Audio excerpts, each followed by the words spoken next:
pemirsa dan teman-teman TV One, kita ketemu lagi di Apa Kabar Amerika, dan kami tahu saat ini di tanah air yang sedang santer dan heboh adalah rencana pembatalan atau penolakan terhadap konser Lady, siapa namanya sekarang? Lady Gaga. Lady Gaga.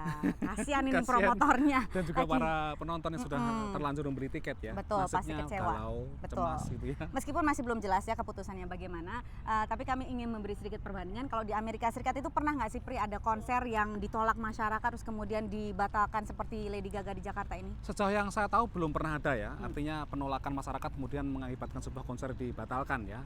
Terutama karena alasan masyarakat itu, sebagian masyarakat itu protes karena Moral. liriknya atau kontennya itu menyinggung perasaan masyarakat, menyinggung moralitas masyarakat. Ada pembatalan misalkan kalau terjadi pertimbangan keamanan.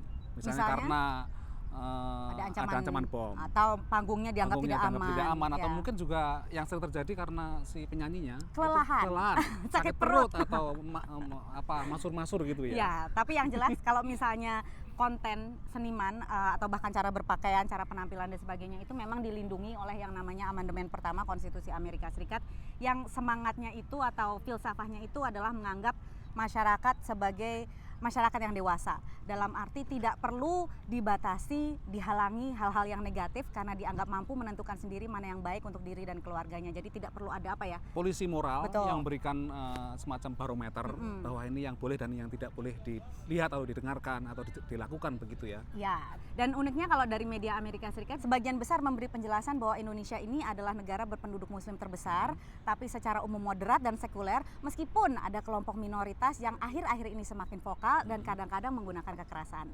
Itu kan yang agak membuat kita kalau lagi baca koran, aduh, ini gitu kemunduran demokrasi kok seperti ini. Kayaknya sedih gitu ya kalau baca koran baca koran di Amerika Serikat mengenai Indonesia, kalau nggak bencana alam, kecelakaan pesawat terbang, radikalisme yang memprotes demo di mana-mana. Betul. Meskipun itu sebenarnya kan kita tahu bahwa media memang selalu memperhatikan hal-hal yang kontroversial, yang negatif ya. Ya, kalau yang bagus-bagusnya tentunya tidak diangkat. Tapi kita juga pengen tahu nih sebetulnya pendapat warga Amerika Serikat sendiri kalau tahu ada senimannya yang dilarang manggung di negara lain, kira-kira bagaimana ya?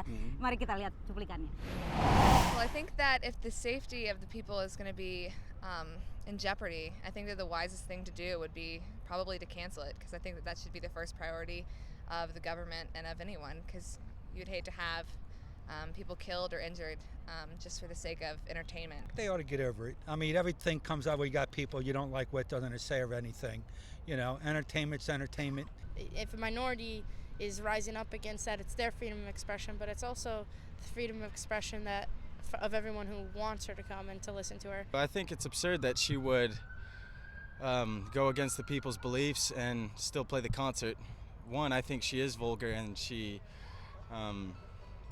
is almost pornographic, if I may, and I just totally disagree with her.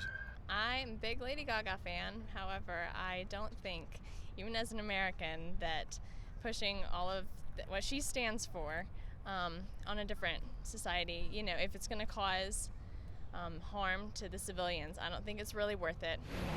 Seperti itu pemirsa pandangan warga Amerika Serikat mengenai kasus ini. Dan sebetulnya ya Pria, ini kan juga dulu terjadi di Amerika Serikat kira-kira sekitar 50-an tahun yang lalu ya, di mana masih ada pertarungan antara kelompok perang budaya antara kelompok yang mengutamakan kebebasan berekspresi sama kelompok yang merasa bahwa moralitas itu harus dijaga, gitu konservatif. Ya. Dan sekarang pun sebenarnya pertarungan antara kelompok konservatif dan kelompok yang liberal seperti itu masih terjadi. Misalkan bukan berarti tidak ada protes-protes yang dilakukan oleh kelompok konservatif terhadap penyanyi, termasuk kita ingat misalkan Madonna, dan bahkan juga kelompok sejumlah Madonna itu karena menggunakan salib itu, dan juga sejumlah kalangan konservatif juga mengkritik lirik-lirik lagu dari Lady Gaga juga gitu. Betul. Dan juga misalnya katakan lagu-lagu rap yang dianggap terlalu vulgar, di sini pun kalau misalnya dipasang di radio, di tempat yang publik atau di televisi, itu harus versi yang lebih sopannya, ya kan. Jadi memang ada batasan-batasan, meskipun kembali ke prinsip amandemen pertama konstitusi, yaitu kebebasan berpendapat dan berekspresi yang harus dijunjung tinggi terus. Kami sekali lagi tidak mau tidak dibayar oleh promotor Lady Gaga. Tidak akan memberikan